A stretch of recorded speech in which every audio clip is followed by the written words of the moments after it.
enregistre, je vais maintenant passer la parole à Catherine Simon-Paquet, qui est candidate au doctorat en psychologie à l'UQAM et qui s'intéresse principalement aux relations interpersonnelles, au sommeil, à la psychologie positive et au développement humain.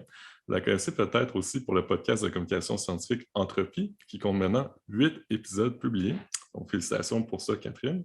Et ton deuxième épisode a notamment été récipiendaire du premier prix de première édition du concours de vulgarisation scientifique de Science 1 en 2020. Donc, encore une fois, pas mal de rapprochements se fait dans le monde de la communication scientifique. On est bien heureux de voir ça se produire. Aujourd'hui, il nous fait une présentation intitulée « En 2022, osons changer notre vision de la douance ». Et dans celle-ci, elle va nous parler de douance et comment remédier aux inégalités qui y sont associées. Je laisse la parole, Catherine. Merci. Donc, bonjour, merci beaucoup d'être ici ce soir. Ça me fait super plaisir d'être parmi vous. Donc, je voulais commencer en fait en vous demandant de penser à une personne que vous trouvez particulièrement douée ou intelligente. Peut-être que la première image qui vous vient à l'esprit, c'est quelqu'un comme Albert Einstein ou Sheldon Cooper de la série Big Bang Theory. En fait, c'est ça qui sort quand j'ai cherché dans Google. Notre vision de la douance, qui est très blanche et masculine, ça se reflète en fait dans les programmes de douance et aussi dans les études sur la douance. Donc, il y a vraiment un manque de diversité. Puis malheureusement, ça dure depuis des dizaines d'années. Ça fait vraiment longtemps que les scientifiques mettent en lumière le manque de diversité dans ces programmes de douance-là, particulièrement aux États-Unis puis dans le Canada anglais, parce qu'en fait, là-bas, ils ont des programmes de douance et talent depuis vraiment très longtemps. Mais malheureusement, leurs efforts n'ont pas mené à beaucoup de changements. Au Québec, c'est seulement en 2020 que le gouvernement, le ministère de l'Éducation, a publié un document qui s'intitule « Agir pour favoriser la réussite éducative des élèves doués ». Donc, avant, les besoins particuliers des élèves doués n'étaient pas nécessairement pris en compte par le système scolaire. Par contre, je pense que dès cette année, c'est important de se poser des questions en tant que société par rapport à l'inclusion des élèves doués dans le système et aussi dans les programmes de douance parce que justement, on veut éviter de reproduire les erreurs qui ont été faites ailleurs.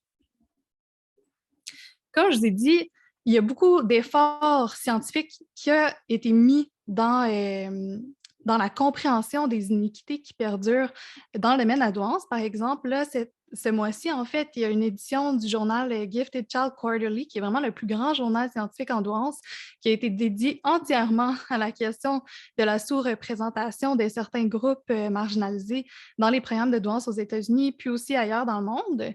Puis, dans le même sens, en fait, il y a la conférence internationale de douance, là, qui est le World Council for Gifted and Talented Children, qui portait exactement sur ce thème-là aussi. Dans le fond, ce qui ressort beaucoup là, de la communauté scientifique, c'est que ça fait très longtemps qu'on réfléchit aux théories, à pourquoi c'est comme ça, mais là, c'est comme temps de passer à l'action, de faire des choses pour que ça change. Donc aujourd'hui, je voulais vous proposer de changer en fait notre vision de la douance, de la façon dont on l'imagine, dont on se la conceptualise. Tout d'abord, je pense que c'est important de souligner que le but, c'est de cesser d'identifier des personnes comme étant douées ou pas. En fait, selon les experts, c'est vraiment recommandé de regarder des comportements ou des manifestations de la douance, particulièrement en milieu scolaire, au lieu de vouloir identifier des élèves comme étant doués ou non. Il y a beaucoup d'efforts qui ont été mis dans les dernières années à comprendre les critères de la douance. Par exemple, les personnes se demandent est-ce qu'on devrait avoir un QI, un quotient intellectuel minimal? Donc, il faudrait par exemple avoir un QI de 130 pour être doué, ou est-ce qu'il y a des caractéristiques qui sont propres à la douance qui feraient en sorte qu'on a une identification ou pas? Mais tous ces débats-là, au sein même de la communauté scientifique, c'est plus ou moins utile en fait quand on veut poser des actions dans le milieu scolaire. D'autant plus qu'en ce moment, au Québec, pour avoir une évaluation neuropsychologique, ça coûte facilement plus que 2000 $ et on voit que dans les écoles privées, en fait, il y a beaucoup de programmes de douance qui sont développés parce que ces tendances-là, les gens en parlent beaucoup, puis c'est vraiment un besoin qu'on veut adresser. Sauf que il faut vraiment se poser une question, est-ce qu'on est en train aussi de reproduire les iniquités qui sont vues dans les autres pays depuis plusieurs dizaines d'années en faisant ça? Donc, c'est ça. Les scientifiques espèrent qu'on va changer un peu notre vision de la douance parce qu'en ce moment, beaucoup voient ça comme étant une étiquette ou une catégorie. Donc, on va aller chercher une identification, on va appartenir à un groupe ou l'autre. Donc, on va être doué ou non. Mais ça, c'est beaucoup remis en question, d'autant plus que ce qu'on voit dans les études, c'est que le dépistage peut être fait aussi par les professeurs, les enseignants, enseignantes dans les milieux scolaires, mais que ça mène à beaucoup de biais parce que, par exemple, on voit que les enseignantes vont dépister plus les garçons que les filles. Par exemple, dans une grande étude, on a vu que les professeurs dépistaient seulement 34 des filles, donc ce n'était pas représentatif en fait de la population générale. Puis on voyait aussi une sous-représentation claire là, des communautés noires, hispaniques, des premiers peuples, l'Asie du Sud-Ouest et aussi des différentes minorités, que ce soit orientation sexuelle, de genre. Puis on peut penser à l'intersectionnalité, là, qui est vraiment une théorie qui postule que toutes ces identités-là marginalisées vont s'additionner, puis vont, dans le fond, les facteurs de risque qui vont s'additionner. Ce qu'on espère, c'est que le QI, comme je vous ai parlé tantôt, ou les indices qu'on a de la douance, ça va devenir un repère. C'est pour ça que j'ai mis une image de phare. Donc, un repère pour nous situer un petit peu par rapport à nos intuitions peut-être cliniques, mais que ça ne sera pas un critère, là, que si on a 130, on est doué, puis sinon, non. On veut voir la douance, en fait, comme un processus développemental. Chaque personne a un potentiel qui peut être exploité ou non. Puis l'intelligence, c'est ça aussi. Ça peut être développé. Il y a des gens qui pensent que c'est fixe, que c'est génétique, mais c'est pas ça. Dans le fond, c'est sûr qu'on a un potentiel qui est partiellement génétique, mais on peut le développer. Là, on peut donner des opportunités aux gens pour qu'ils développent leur plein potentiel. Une des façons aussi d'augmenter la diversité là, dans les programmes de douance, c'est de considérer la culture dans l'accessibilité à ces programmes-là ou à l'identification. Comme il y a plusieurs personnes qui vont suggérer qu'on fasse un dépistage qui est universel, donc de dépister tous les enfants dès qu'ils rentrent dans le système scolaire, puis surtout d'utiliser des normes qui sont locales. Parce qu'en ce moment, les normes qu'on va utiliser, ça va être par exemple parmi tous les enfants du Canada ou tous les enfants du Québec, sauf qu'on sait très bien que selon l'école où l'enfant va, le niveau académique ne sera pas le même et les gens qui le constituent ne sont pas les mêmes personnes non plus. Donc, c'est sûr qu'il faut comparer l'enfant avec les gens dans sa classe ou avec les gens dans son école et pas nécessairement à tous les gens du Canada. On suggère aussi d'avoir des critères qui sont plus larges, donc d'inclure le plus de personnes possible dans ces programmes-là d'enrichissement, parce qu'effectivement, les pistes qui sont proposées, par exemple, par le ministère de l'Éducation, sont bénéfiques pour beaucoup, beaucoup, beaucoup d'enfants, pas nécessairement ceux qui sont dans la courbe, à l'extrême de la courbe d'intelligence. Donc, on veut aussi, une fois qu'ils sont dépistés, que les enfants qui proviennent de communautés plus sous-représentées veulent accéder à ces programmes-là et aussi qu'ils veulent y rester une fois qu'ils sont dedans. Parce que c'est quand même beaucoup documenté aussi. Par exemple, chez les filles noires aux États-Unis qui sont dans des programmes de douance, souvent, elles vont rapporter qu'elles se sentent isolées parce qu'elles sont toutes seules, mais en plus qu'elles subissent du racisme à l'école ou qu'elles subissent des préjugés, par exemple, que les profs ont des attentes moins élevées envers elles ou de l'intimidation par les pairs, ce genre de choses-là. Donc, c'est vraiment important de réfléchir à comment on peut inclure les élèves doués de différentes communautés dans nos programmes enrichis, puis qu'ils se sentent, puis c'est des garçons qui se sentent à leur place là-dedans. Et une des façons de faire ça, c'est d'intégrer des référents culturels qui sont diversifiés. Donc, d'intégrer des éléments, de montrer aussi des exemples, des modèles auxquels ils peuvent s'identifier. Ensuite, le troisième point, c'était de fournir des opportunités d'enrichissement au plus grand nombre. Parce que, comme je vous ai dit tantôt, il y a plein de facteurs qui vont affecter le développement de l'intelligence, des habiletés cognitives ou de la performance scolaire. Donc, entre autres, si on pense au préscolaire, la stimulation, c'est super important. Les élèves n'arrivent pas au même niveau en maternelle. Donc, parmi les facteurs qui ont été identifiés, les CPE, les garderies, c'est quelque chose qui est très, très important pour le développement des enfants. Ensuite, il y a des activités parascolaires là, qui sont de l'enrichissement. On peut penser à des choses comme génie en herbe, à des sports, à des arts, à des regroupements qui vont faire la promotion de la culture scientifique. Même chose pour les camps d'été, parce qu'on voit qu'aux États-Unis, du moins dans les populations plus marginalisées, il y a beaucoup d'enfants qui prennent du retard durant l'été. Donc, quand ils arrivent à la rentrée scolaire, ils sont en retard sur les autres. Puis, une des solutions, ça serait de faire des camps d'été d'enrichissement. Là. Puis ça, c'est super important. Ce n'est pas des camps d'été pour qu'ils rattrapent ou c'est pas des camps de mise à niveau. C'est vraiment de l'enrichissement. On veut stimuler la curiosité des jeunes. Puis finalement, le quatrième point que je voulais vous présenter, c'était de repenser les objectifs de nos programmes spécialisés en douance.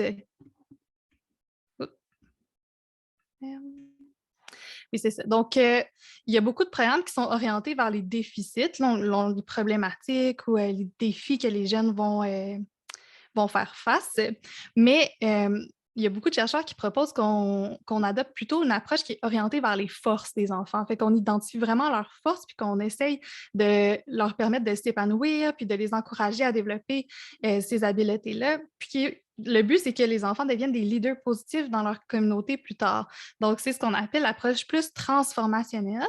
C'est un peu en opposition à une approche qui est plus transversale. Donc, l'élève montre des habiletés élevées, puis là, nous, on va lui donner des opportunités pour qu'il se développe de façon individuelle, puis qu'il performe, si on veut, de façon individuelle.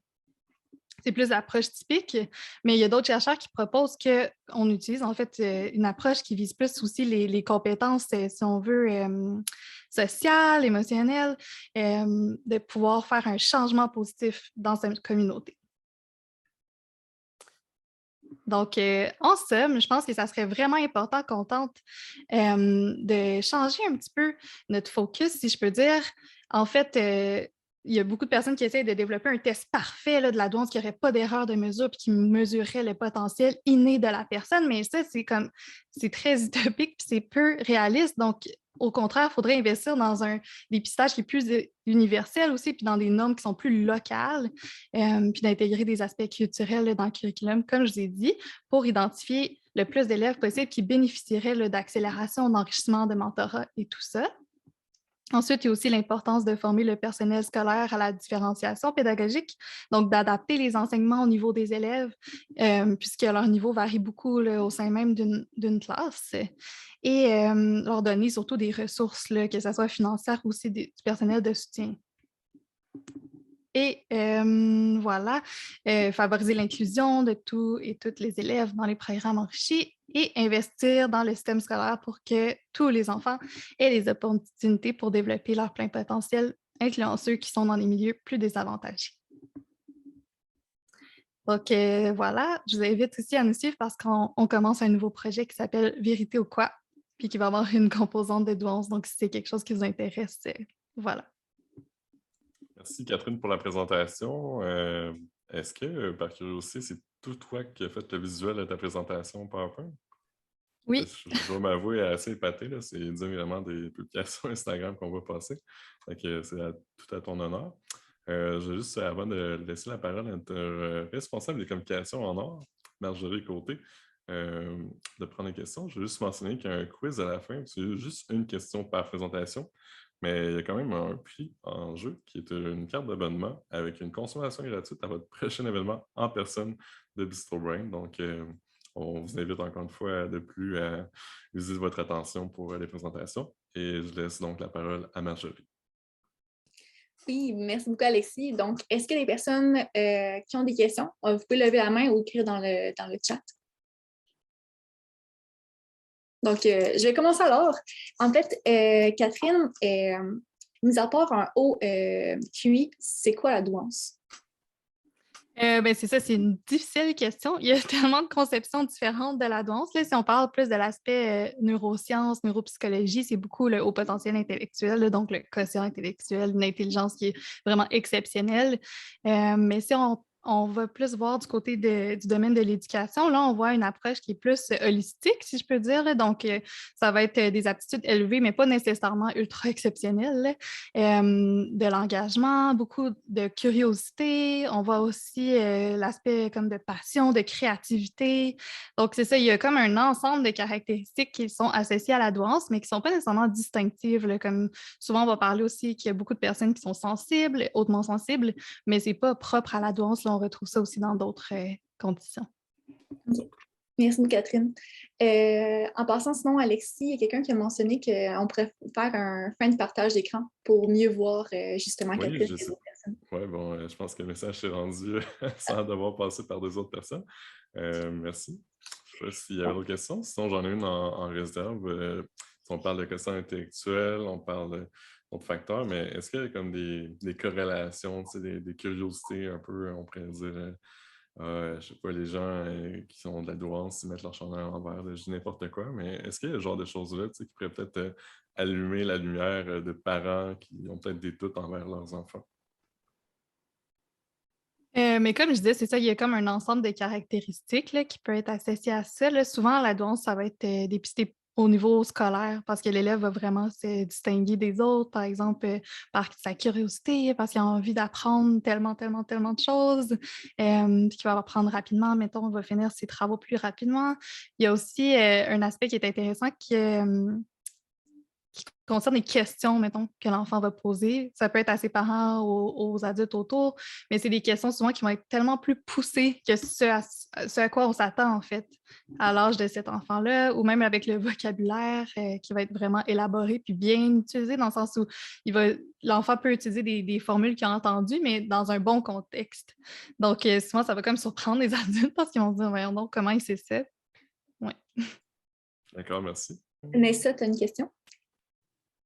Oui, ben on avait une question. Raphaël se posait la question de est-ce que ça remet en question le fait que ça soit inné, dans le fond, parce que j'ai quand même été surprise par ta présentation, parce que c'est quand même un sujet qui est full discuté en ce moment.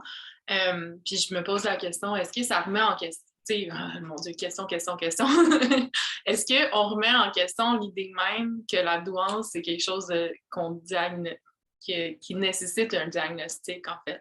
Ou est-ce que c'est quelque chose qui émerge dans certains environnements puis qu'on peut favoriser chez la population? Mais je pense que comme n'importe quoi en termes de comportement humain, c'est partiellement génétique, partiellement environnemental. Là. Il y a quand même une base génétique, si je peux dire, là, qui détermine le potentiel là, possible en termes, mettons, d'intelligence. Ça, c'est bien documenté. Mais il y a beaucoup de chercheurs qui, effectivement, trouvent qu'on ne devrait juste pas identifier des personnes comme étant douées. C'est juste que dans le système scolaire actuel, c'est pas mal nécessaire, mais ça devrait pas l'être. C'est comme les programmes de douance. Les chercheurs s'entendent pour dire que dans un monde idéal, on n'en aurait pas besoin parce que le professeur, mettons, serait capable d'adapter son enseignement à chacun des élèves et à leur niveau de développement. C'est juste qu'en ce moment, dans le système actuel, avec très peu de ressources, c'est juste pas possible. Comme il y a des enseignantes qui font leur gros possible pour enrichir et tout ça, mais quand tu as comme une vingtaine d'élèves, là, je pense que c'est ça le vrai problème. Mais effectivement, je pense que dans un monde idéal, on n'aurait pas besoin d'identifier ça. Puis sinon, pour l'aspect environnemental, c'est certain que dans des environnements optimaux, le potentiel va se développer. Donc oui, on va avoir des manifestations d'adouance, mais dans un environnement qui est néfaste pour le développement, c'est sûr que là, on risque de ne pas voir les manifestations qu'on voudrait. Puis, moi, je pense que comme champ de recherche, en fait, là, on aurait tout intérêt à mélanger les recherches qui sont faites vraiment sur l'intelligence aux recherches qui sont faites sur la douance. Parce qu'en ce moment, c'est deux domaines parallèles, ce qui est quand même spécial parce qu'on sélectionne nos participants de la même façon. Donc, souvent, on va voir des articles où les critères d'inclusion sont les mêmes, soit le QI très élevé, sauf qu'il y en a qui vont publier dans des journaux d'intelligence, d'autres dans des journaux de douance, puis vont dire des choses complètement différentes. Donc, je pense que c'est là qu'on s'en va comme champ de recherche, d'essayer d'intégrer toutes les connaissances scientifiques qu'on a, puis qu'on pourrait mettre en lien. Là. Merci beaucoup, Catherine. On a une dernière question, en fait, pour toi aujourd'hui, de André Leblanc sur le chat. Est-ce que la politique publiée par le MES fait encore la promotion de ce dépistage des élèves doués ou si cela s'oriente dans la direction que vous proposez? Moi, j'ai vraiment basé ma présentation sur ce qu'eux recommandent. Là. Donc, le ministère de l'Éducation recommande vraiment de regarder les caractéristiques, les manifestations, puis de ne pas catégoriser les jeunes. Donc, le but, c'est vraiment d'élargir le plus possible. Comme je parlais des deux domaines, là, dans le domaine des neurosciences, souvent, on va dire qu'il y a à peu près 3 de la population qui serait douée, mais dans le domaine d'éducation, là, dans le système scolaire, on va élargir ça à quasiment 10 et plus. Là. Donc, on est vraiment plus lousse dans nos critères, si on veut, parce qu'on se dit que ces élèves-là qui sont dans le 10 mettons, supérieur, là, c'est ils vont tous bénéficier des méthodes d'adaptation, si on veut, d'enrichissement. Merci beaucoup, Catherine. Ouais, merci encore une fois, Catherine.